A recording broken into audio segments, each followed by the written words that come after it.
Ladies and gentlemen, please welcome to the stage Ian, Phil, Don and Jimmy.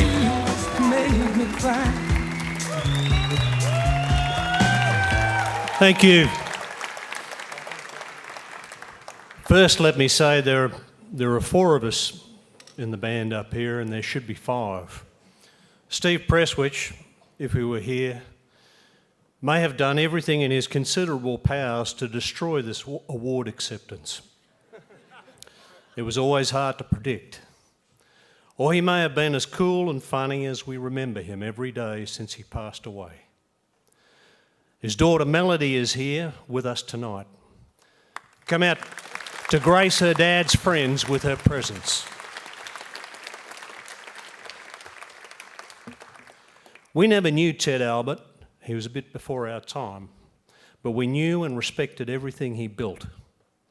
We got to know Bon Scott and Angus and Malcolm Young before we left Adelaide through mutual friends. Years later, we made our second album in Albert Studios in King Street in the city and met Harry Vander and George Young, who Ted Albert had mentored and managed to international success and back again. One night we were playing at the Journos Club near Central Station, and Harry and George turned up with guitars and amps and played a set with us, which they didn't do with too many people. We were never signed to Albert's, but there was something in the DNA of their label and all their acts, a rawness full of cheek and energy and melody, always focused on getting hits with real people that you could measure yourself up against. Ted Albert must have had a lot to do with setting that up. This award is for lifetime contribution to the Australian music industry. When we started out more than 40 years ago, contributing to the Australian music industry was very low on our list of priorities, as was accepting awards. I like to tell myself we did whatever we did all on our own. But the truth is we had help. Sometimes very profound help from individuals who liked what we do and stuck their necks out for us, often when there was not much in it for them. Some of them are here tonight, some not. Some of them are no longer with us at all. I'd like to name some names. Les Kaczmarek, who started this band. He was our original bass player and a wonderful and beguiling man in every respect, except that he couldn't play bass like Phil.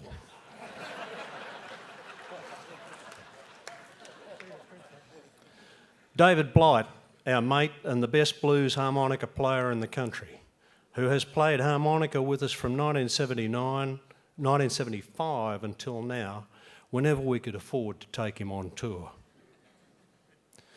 Peter Moss, Ian's brother, who was our road manager and sixth member for years, keeping his truck on the road, loading our gear in and out of it night after night, and mixing us live until he took his share, just before that amounted to anything, and bailed to Darwin.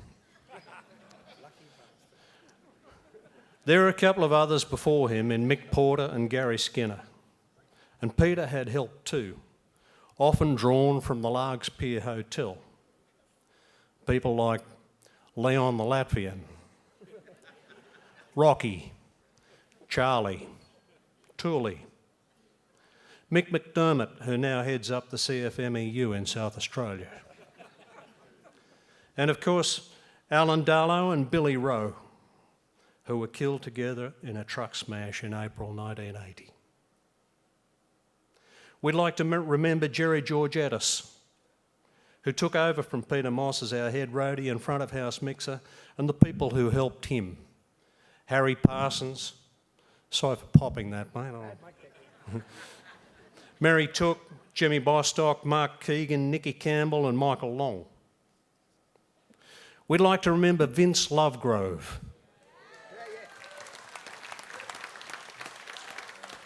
Much admired and missed by many in this room. Vince was our first manager in Adelaide in 1974. He resigned the morning after we unveiled the original songs I had been writing for the band. That's true. But he remained our close friend for the rest of his life. In our first year together, Peter Walker, one of the best guitar players in the country then, discovered Ian's playing one night at the Paraka Hotel and mentored him in those early years, and still works with Ian today. Peter produced our first album and played some of the guitar on K-San. In Sydney, he was associated with Charles Fisher, who flew to Adelaide to watch us play, the first record company or studio producer to take notice of what we were doing. Charles gave us free time at Trafalgar Studios in Annandale as we toured through from then on. We owe a lot to Sebastian Chase.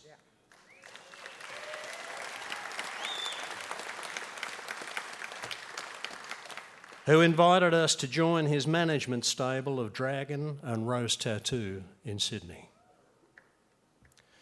Ladies and gentlemen, Rod and Gay Willis have accepted our invitation to sit with us in this room tonight.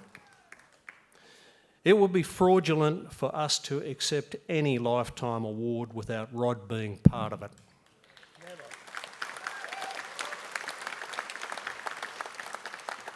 He was our guide and our manager and our close friend for 32 years, from 1977. When we were languishing in Sydney, no record contract, unable to get gigs, meaning nothing to anybody. He managed us to success here, through our half-hearted failures and disintegration elsewhere, and managed the band's legacy in the decades when there mostly wasn't a band. Ladies and gentlemen, Rod and Gay Willis.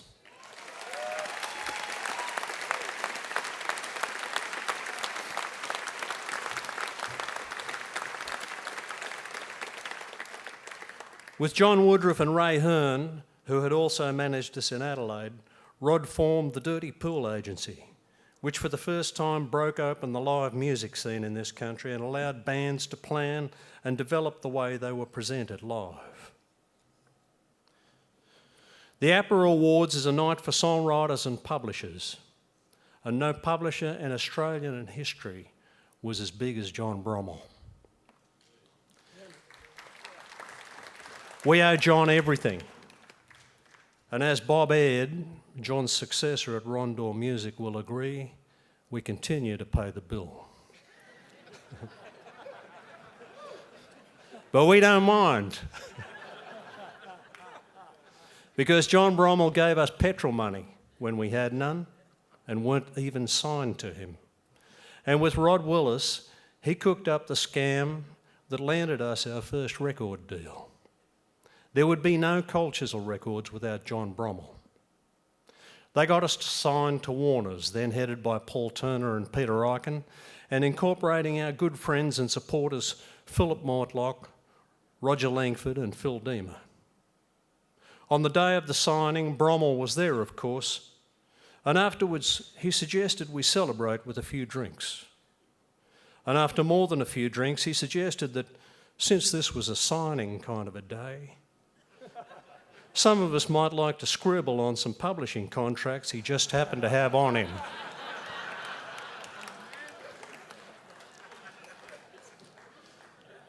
That's publishing old school. And I think everyone of a certain age in this room misses his company, his mischief, and the tales he had to tell. I'd like to acknowledge our successive tour managers, Daffy Ferguson, Chris Bastick, and Mark Pope.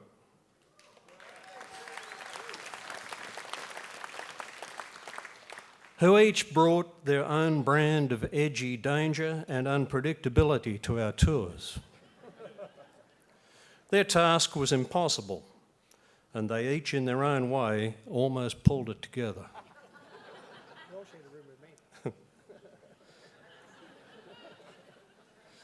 Mark Opitz was the record producer who first set us up to play in the studio with the freedom and power we knew live, And he taught us about editing and arranging songs, cutting out the fat for the maximum pop impact, lessons he claimed to have learned while engineering for Harry and George at Albert's.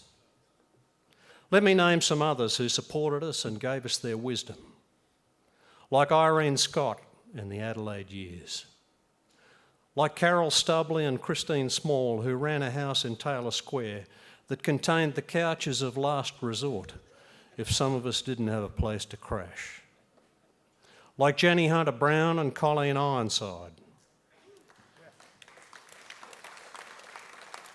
like Joe Canaris, our accountant for 35 years. There were people in the industry who were always on our side, like Eric Robinson, who pretended to be a misanthrope. But there were a couple of times across the decades when we were in a really tough spot, and he was suddenly there with his sleeves rolled up. As was the lawyer Peter Thompson. And I have to mention that when we needed high-end advice a couple of times, Roger Davies always had the time.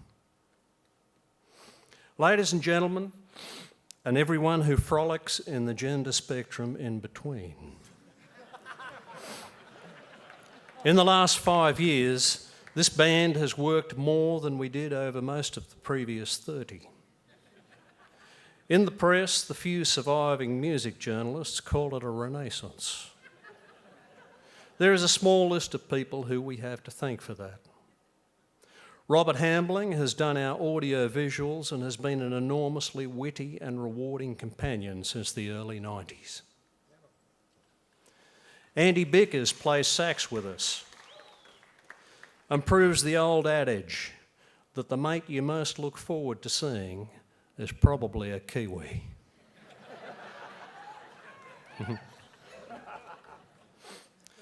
Producer Kevin Shirley, who's figured out a way of getting some great recordings out of what is now a very diverse set of musicians. Charlie Drayton,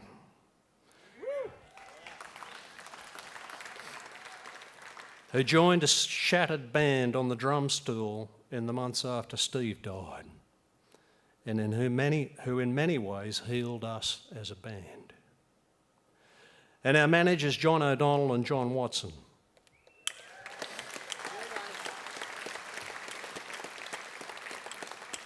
whose greatest achievement was not the extraordinary planning and mounting of 2 tours in 2011 and 2015, or the 2 albums we've recorded in that time, but the care with which they organised things and shielded us in those months after Steve passed away. We should thank the people out there who make this all possible too, and have made it all possible over the last 40 years by buying our music and buying tickets to see it. We've never had any government grants, apart from a couple of years on the dole in the late 70s. So we're supported by the money people spend on what we do after they pay their taxes. It'd be great if APRA Australia could say the same thing.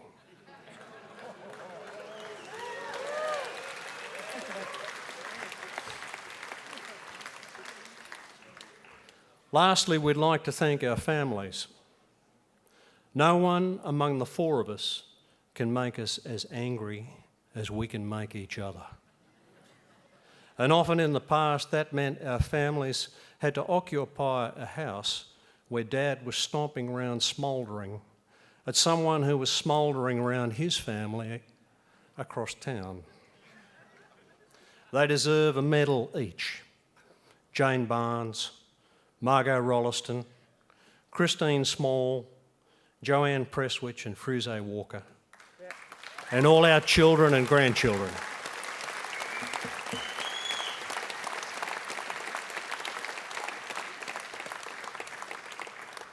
Enough said. Thank you and good night from all of us.